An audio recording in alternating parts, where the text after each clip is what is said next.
The rain on the corrugated iron roof isn't rain. It's slow, wet percussion, each drop hitting the metal with a heavy thud that echoes through the submerged observatory's bones, like a dying stage curtain finally falling. My boots sink into the ankle-deep water, slick with algae the color of old bruises.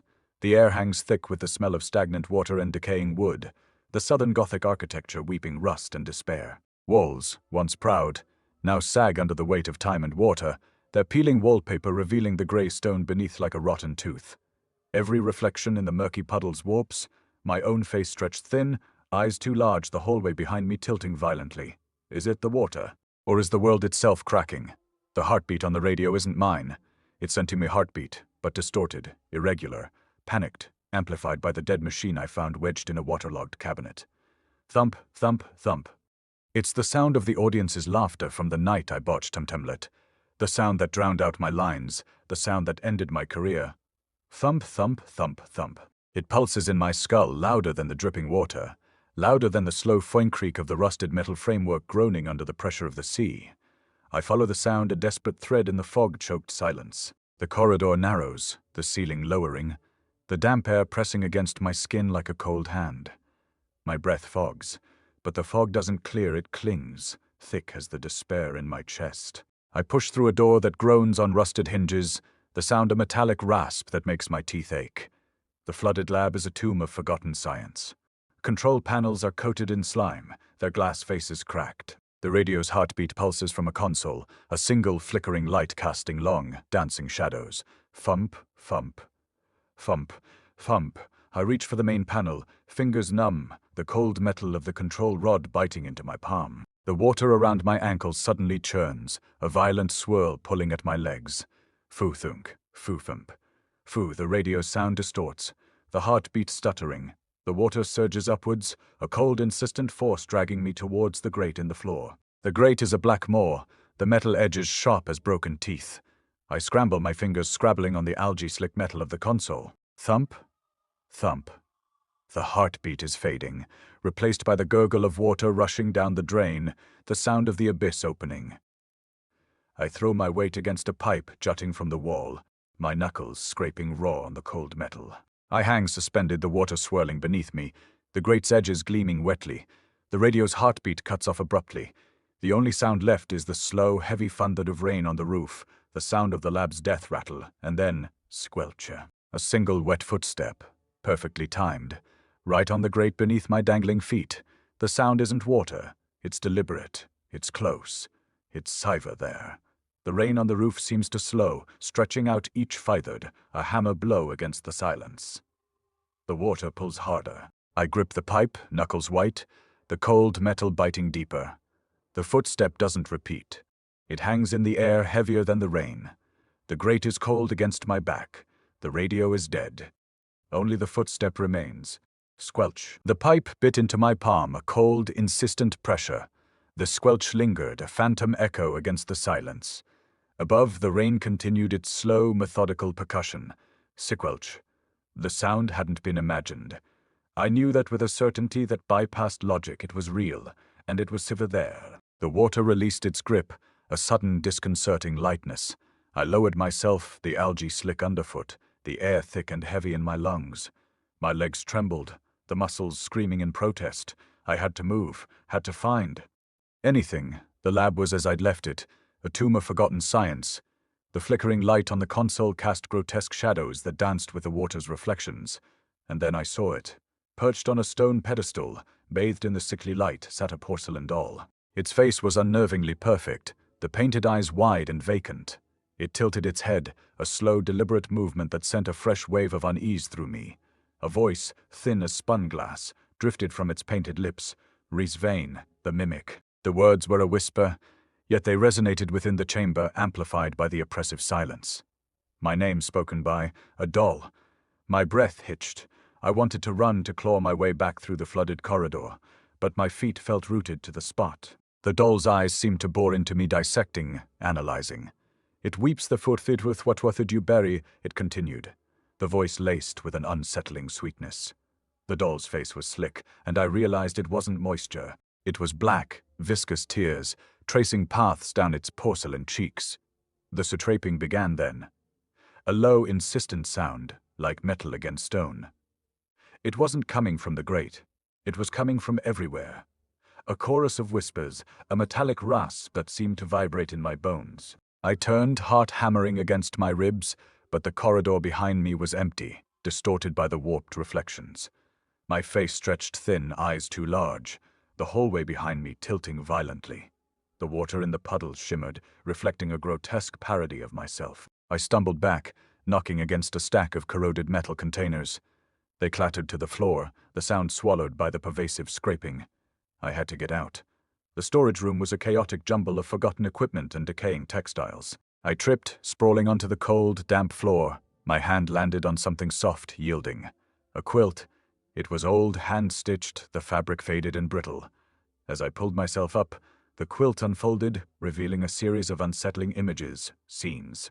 My face, rendered in painstaking detail, appeared in each one. A stage collapsing, the audience a blur of horrified faces. A city submerged, the water swirling around my neck. The images weren't static. They shifted, morphed, the scenes unfolding with a horrifying clarity. I saw myself, not as an actor on a stage, but as a catalyst, a harbinger of doom. My face, contorted in a silent scream, was the focal point of each catastrophe. Then I saw it. Woven into the quilt's fabric, threaded through the images of my doom, were strands of my own hair. My hair, incorporated into the tapestry of destruction. The scraping intensified, a cacophony of metallic whispers that threatened to drown out my thoughts. I wanted to scream, to lash out, to destroy the quilt, but I was paralyzed by a creeping dread. The doll's whisper cut through the noise, sharp and clear. It wasn't coming from the lab anymore. It was inside my head. You stitched the doom, Rhys. You always do. The glass was a betrayal. Every surface, every curve, warped my face into a caricature of despair. Eyes too wide, stretched thin, the mouth a silent, elongated scream. It wasn't a new distortion. I recognized it. A phantom echo of a memory I couldn't quite grasp, a reflection I'd seen.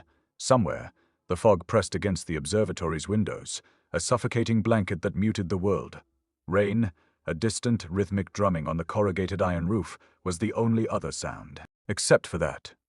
Creak. A slow, deliberate articulation of bone and porcelain. The doll. It was behind me. I didn't turn, movement felt dangerous. Like disturbing a nest of vipers. The fog clung to the glass, blurring the edges of the room, turning the familiar into something alien and unsettling. My breath hitched, a shallow, ragged gasp that tasted of mildew and something else. Something metallic, fear, perhaps. Or the residue of a forgotten anesthetic. I stumbled toward the lab, the floor slick beneath my boots. Each step sent a tremor through the observatory, a subtle vibration that resonated in my teeth. The thigh creak followed, a mocking counterpoint to my own unsteady rhythm. Foink, thump, creak, thump, hump. It was synchronized with my heartbeat. A chilling mimicry. The lab was a mausoleum of obsolete technology. Consoles blinked with dying light, screens displaying fractured data streams. I ignored them, my gaze drawn to a terminal displaying faded Bronze Age script. Perception manipulation trials. Subject Vane's memory is the key. The cat sees what he forgets.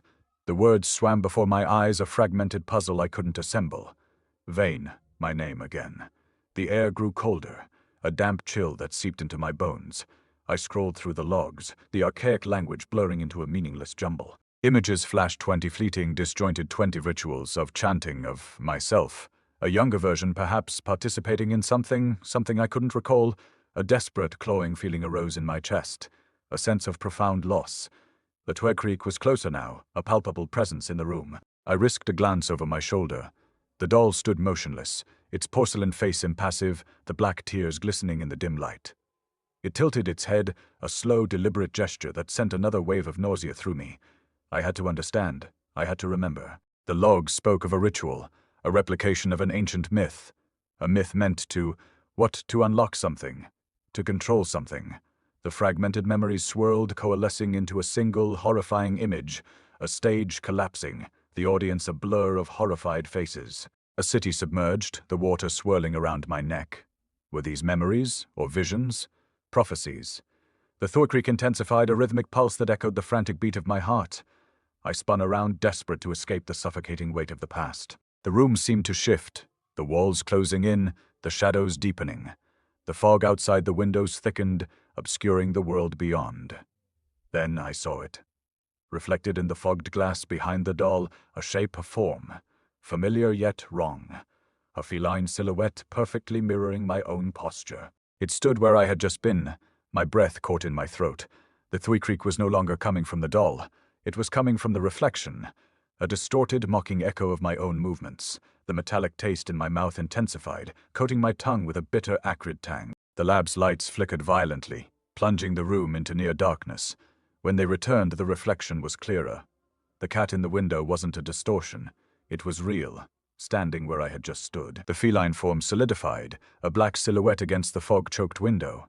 The weeping tears, viscous and obsidian, hissed as they struck the stone floor, a sound like dying embers. It mirrored me perfectly. The furrowed brow, the slump of the shoulders, the desperate, hunted look in my eyes. A grotesque pantomime. I opened my mouth to speak, to demand something. Anything. What? The word caught in my throat, a dry rasp. The cat's mouth moved. What? The sound was a chilling echo, a mockery of my own voice. The rain on the corrugated iron roof intensified, morphing into a chorus of whispers. Not the rhythmic drumming of precipitation, but a layered, distorted murmur voices speaking my name, reciting lines I didn't recognize, confessing sins I didn't remember committing. Each syllable dripped with a suffocating familiarity. My legs felt heavy, leaden. I stumbled forward, drawn by an unseen force. The cat moved with me, a silent shadow gliding across the floor. The scraping metal against stone sound returned, a constant, unnerving pulse. It wasn't the doll anymore. It was emanating from the cat, a subtle friction as it padded along the ancient stone. The observatory seemed to reconfigure itself. The lab dissolved, the blinking consoles fading into a new space-empty shrine room. Bronze Age artifacts lay scattered across a raised platform, a broken ceremonial dagger, its blade dulled with age, a clay tablet covered in intricate, unfamiliar script, fragments of pottery depicting scenes of ritual sacrifice. The air hung thick with the smell of damp earth and something else, something vaguely floral yet unsettlingly artificial. I reached for the clay tablet, my fingers tracing the worn grooves. The whispers intensified, coalescing into fragments of sentences, of memories. The offering, the shadow, the forgetting. The cat sat patiently, its black tears continuing their relentless descent. Each drop sizzled against the stone, a tiny, unsettling explosion. I glanced at the puddle forming beneath the cat. It reflected the shrine room, the artifacts, and me. But the reflection was wrong. Terribly wrong. There was Simtu Katsi in the reflection, both mirroring my posture, my expression. One was the cat that stood before me. The other, a phantom, a darker echo lurking just beyond the surface. The metallic taste in my mouth returned, sharper this time, like blood. This isn't possible, I muttered, the words tasting like ash. The cat's mouth moved again. Not possible. The echo was laced with a mocking amusement. The whispering voices swelled, drowning out my thoughts, my sanity. They were all me, fragments of a shattered past, screaming to be remembered. I felt a compulsion, a desperate need to understand. To piece together the fractured memories, to unravel the mystery of this place. The ritual depicted on the tablet, it resonated with something deep within me, a forgotten instinct, a feeling of performance. Of playing a role. I knelt, my fingers tracing the image of a man performing a ceremony, his face obscured by a grotesque mask. The cat's gaze locked with mine, its black eyes pools of infinite sorrow and unsettling knowledge. The whispers reached a fever pitch, a cacophony of voices vying for attention. I felt a pressure building in my head, a searing pain behind my eyes. I had to stop it. I had to remember. I had to act. The cat lowered its head, its tears falling onto the clay tablet. The stone beneath the tears began to crack, the intricate script dissolving into a swirling vortex of dust. The tablet shattered, the fragments falling to the floor with a dry, brittle fortink. The dust settled, revealing a new image etched onto the broken clay, a scene clear and horrifyingly familiar. Femili, Ifisibush as I was performing the ritual. Younger, perhaps, but undeniably me. The mask obscured my face, but the posture, the gestures, they were my own. The whispers coalesced into a single, chilling voice. The performance begins anew. The dagger felt cold, alien in my hand. Bronze, heavy, radiating a faint, metallic chill that seeped into my bones. The quilt lay spread on the platform, a chaotic tapestry of doom. Each stitched scene writhed with a sickening internal animation footy. A man being flayed, a child drowning, a city consumed by flame.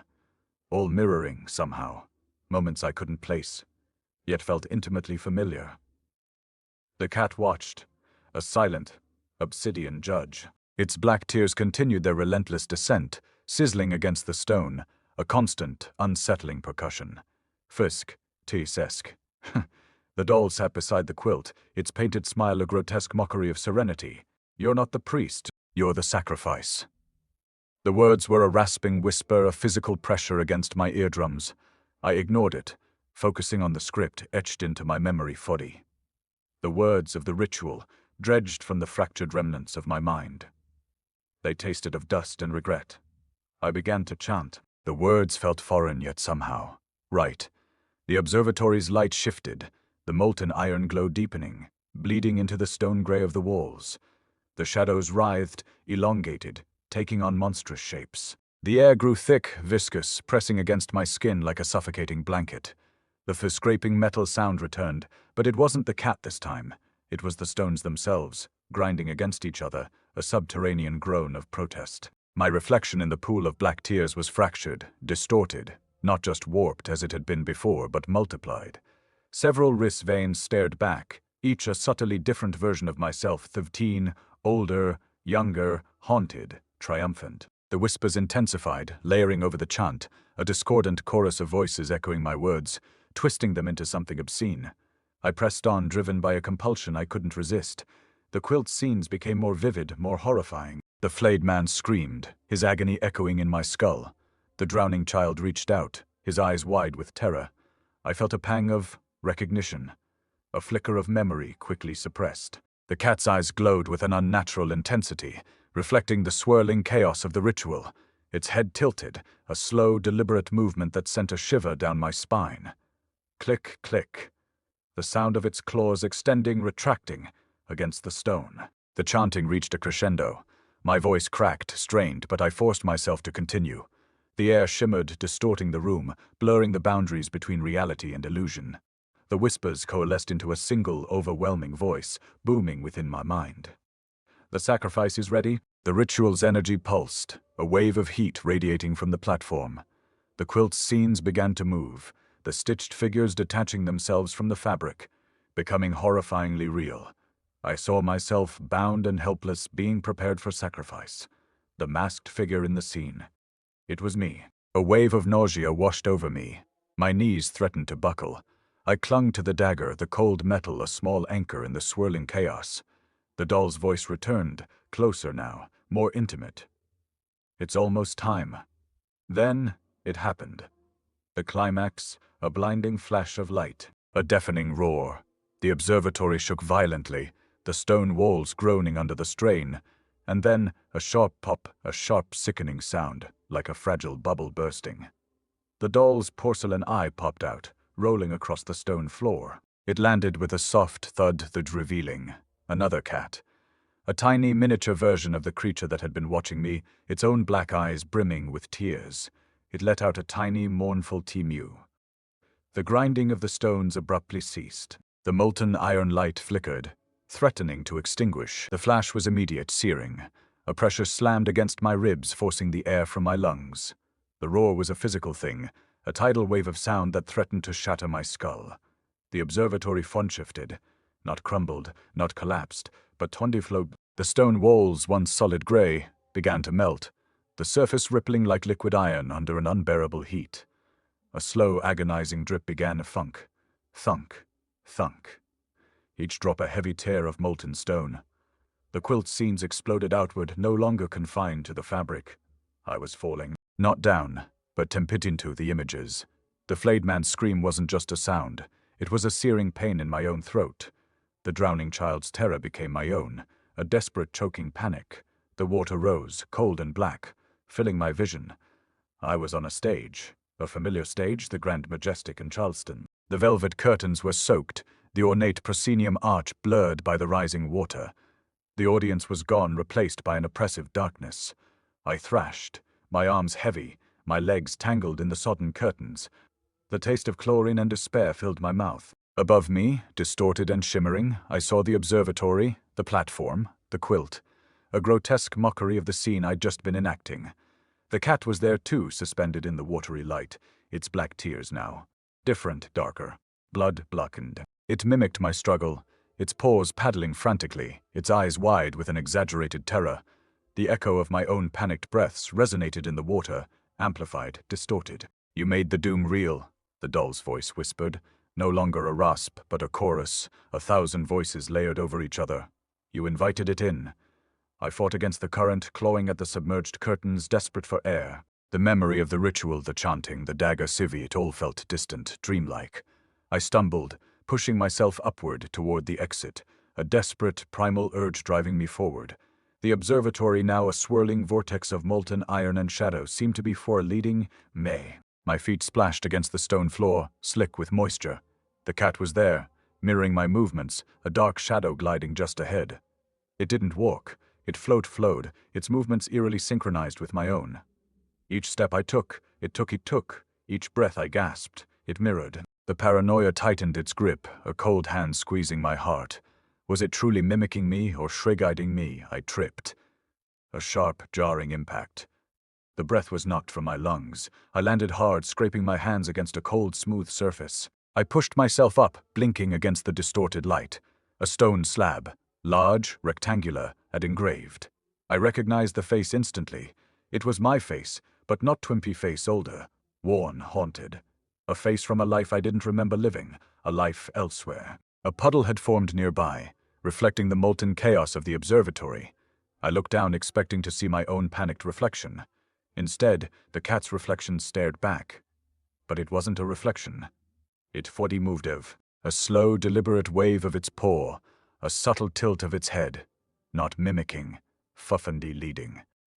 It was beckoning me forward toward the flooded lab, a dark, silent invitation. The dripping of the molten stone intensified. Thunk, thunk. Each drop a heavy, accusing weight. The whispers returned, a chorus of mocking laughter. "Come home, Rhys. Come home." The stone was cold against my cheek, a damp, clinging cold that seeped into my bones. Fog, it was everywhere, a thick, suffocating blanket that pressed against my skin, tasted like static on my tongue. I pushed myself up, a groan escaping my lips, a sound swallowed almost instantly by the oppressive silence, or rather, not silence. A low, persistent frumthron resonated through the stone floor, a vibration I felt more than heard. My own heartbeat, perhaps. It seemed amplified, distorted, as if the fog itself was funneling it directly into my skull. The chamber was small, circular, the walls slick with moisture. I recognized it, somehow. Not consciously, not through memory, but with a visceral certainty that bypassed logic. I'd been here before, many times perhaps. The observatory, the quilt, the ritual, fragments of images flickered at the edge of my awareness, elusive and fragmented. I reached out, trying to grasp them, but they dissolved like smoke.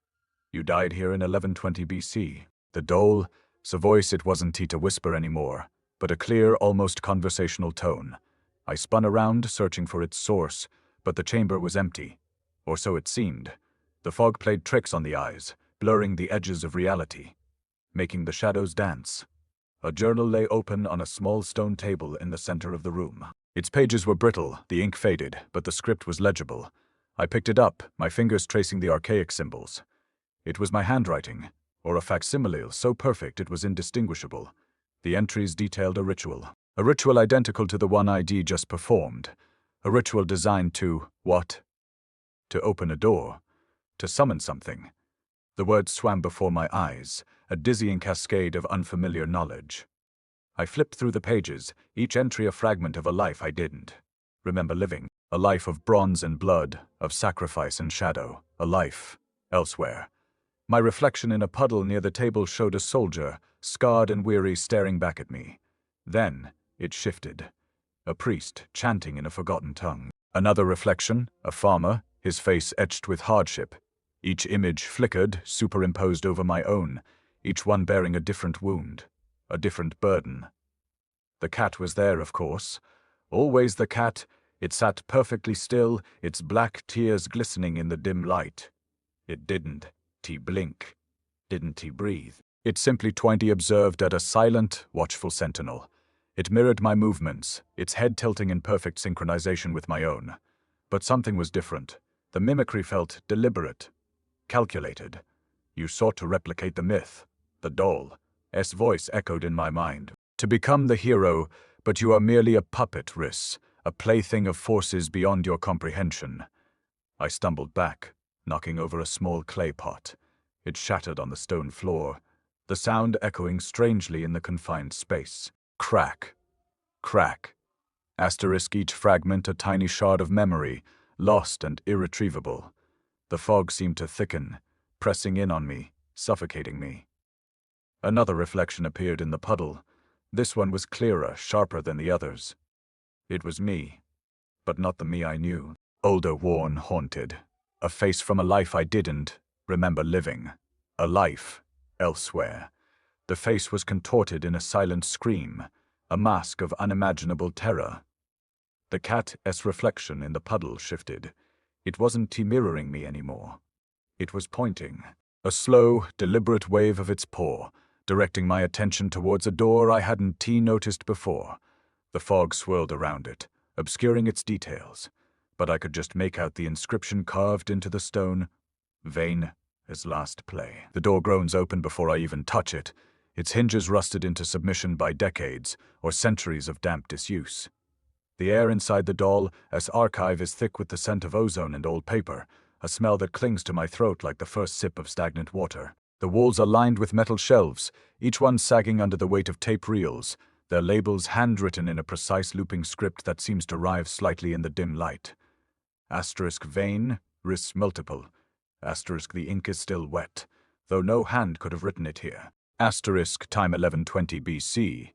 Asterisk the numbers blur at the edges, as if the ink itself is bleeding into the metal. My fingers tremble as I trace the spines of the reels, the magnetic oxide dust clinging to my skin like fine, gritty ash. The cat slinks past my ankles, its black tears leaving wet smears on the stone floor, the only sound its claws making a wet footwish lick against the damp surface. It doesn't look at me. It never does, but I feel its gaze, a weight pressing against the back of my skull. I pull down a reel labeled asterisk, the mimic fall. Asterisk, the tape inside hisses as it unwinds, the sound like a dying breath stretched into eternity. The screen flickers to life, a grainy monochrome image of the observatory pool, the water black and still, and then there I am falling, not the Rhys I know. Younger, scarred, my face twisted in a silent scream as the water closes over me. The tape stutters, the image freezing for a single suffocating heartbeat before the reel jerks violently, the tape snapping back into the spool with a sharp feature crack. The screen goes dark. The doll's voice slithers into my mind, no longer a whisper but a recording, distorted as if played through a cracked speaker. Asterisk. You were the first mimic. You broke time.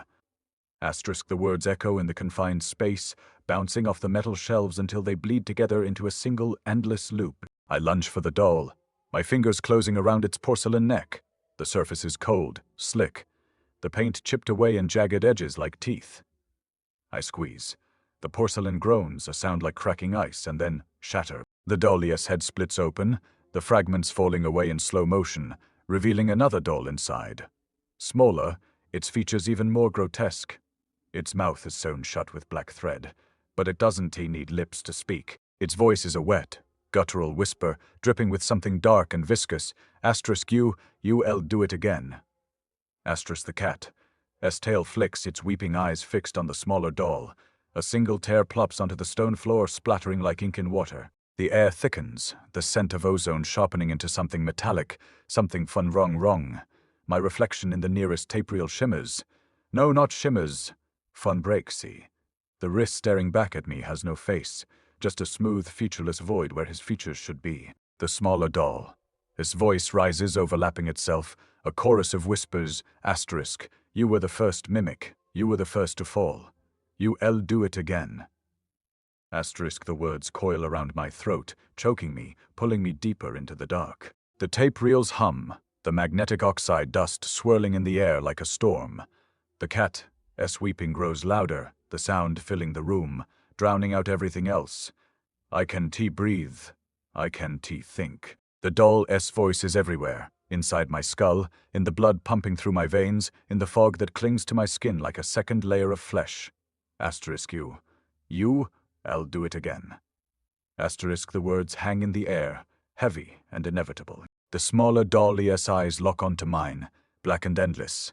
And I know I've heard this before. The cat's tears were sharp now. Not the wet, slow drips of before, but jagged shards of something like black glass. Summed, crystallizing mid-air before striking the stone floor with a sound like a hammer on iron. I didn't think. I lunged, fingers clawing at the air where it had been. But it was already gone, dissolved into the fog like a breath in steam. My scream tore from my throat, raw and useless, and the observatory swallowed it whole. Why show me the doom? The words hung between us, or maybe between foot versions of us, because the cat's reflection wasn't just in the puddles anymore. It was in the rain-streaked window, in the warped surface of the tape reels, in the sheen of the cat's own fur as it turned its head to face me. Not at me, through me. Its reflection replaced mine in every surface, and each one showed me kneeling in the center of the observatory. My hands pressed into the stone, my body arched backward like a marionette on strings. The ritual. The one I'd seen in the quilt, the one I'd quite forgotten. My fingers twitched. The stone beneath me was warm, almost twin-pulsing, and the veins of molten iron threading through the walls glowed like embers in a dying fire. The doll's voice slithered from the archive, not a whisper but a chorus, layered and overlapping itself.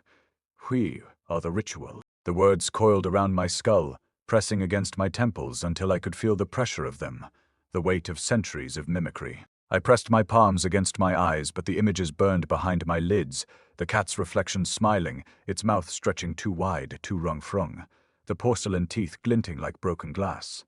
You were the first to fall. You'll do it again. The observatory groaned. Not the creak of old wood, not the sigh of settling stone. This was deeper, a sound that vibrated through my bones, the way the earth shifts before an earthquake. The molten veins in the walls pulsed thick and slow, and the air smelled of ozone and something older, something like the scent of a forge when the metal is fresh from the fire. My breath came in short, sharp gasps. The cat's reflection in the window tilted its head, mimicking me perfectly, even the way my jaw clenched. Then it smiled. Not the cat's smile. Mine. The reflection's mouth stretched too wide, the porcelain teeth glinting in the dim light, and I realized with a sickening lurch that it wasn't copying me anymore. It was sand-leading. The stone beneath my knees cracked, not from pressure, but from twirly movement the way ice shifts on a frozen lake before it breaks. The cat's reflection stepped forward, its claws clicking against the stone, and the real cat.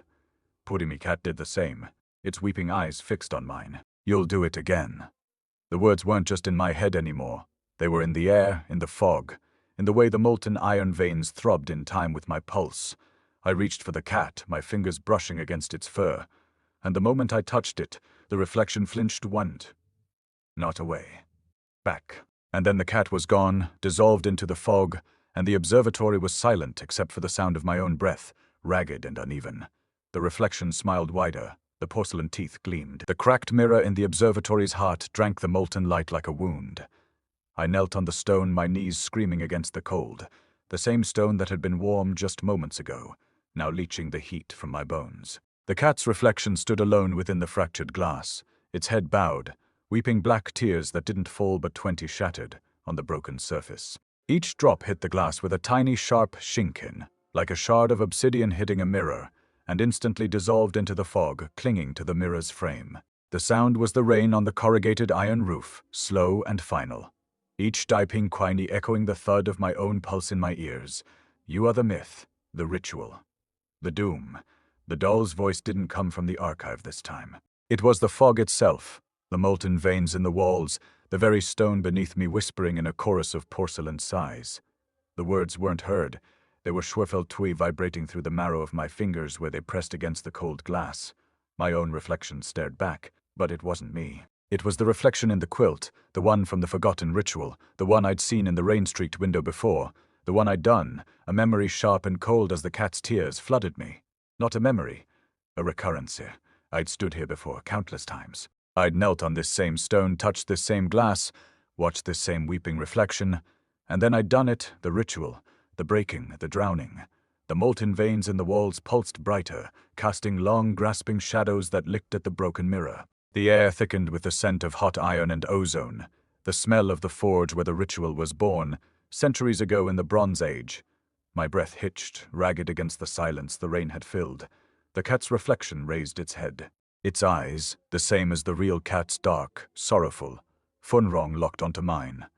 It tilted its head, mimicking the exact tension in my jaw, the way my lips pulled back in a silent scream. Then it smiled, the porcelain teeth glinting, stretching impossibly wide, showing the black void behind them. It was my smile. It was the smile from the quilt. It was the smile of the doom. You'll do it again. The words weren't whispered. They were the sound of the rain on the roof, the fwishy ping of each drop matching the frantic beat beneath my ribs. The stone beneath me began to glow, not with heat, but with a deep internal light, the molten iron veins now rivers of liquid fire threading through the grey stone. The warmth seeped into my skin, a sickening, familiar thrum. The ritual, the breaking, the drowning. I'd been doing it for centuries. Not living it, repeating it. The realization was a physical blow driving the air from my lungs. I'd been the first to fall. I'd been the one to break time, to drown in the pool I'd created. And I'd done it 20 again.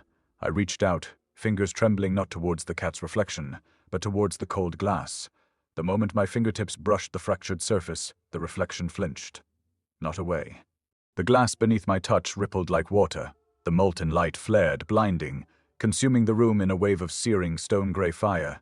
The air screamed, a high-pitched, footy shriek of tearing metal. The mirror shattered, not with a crash, but with 1,000 tiny crystalline funchingsi, each fragment catching the molten light, each one a screaming echo of the cat's weeping eyes. The last fragment, hovering in the air, caught the dying light. It showed only the cat's weeping eyes, black, endless tears falling onto the glass, and my own face eternally trapped in the reflection, frozen in the moment of the ritual's beginning, the moment of the fall. The rain on the roof slowed to a single, final piping.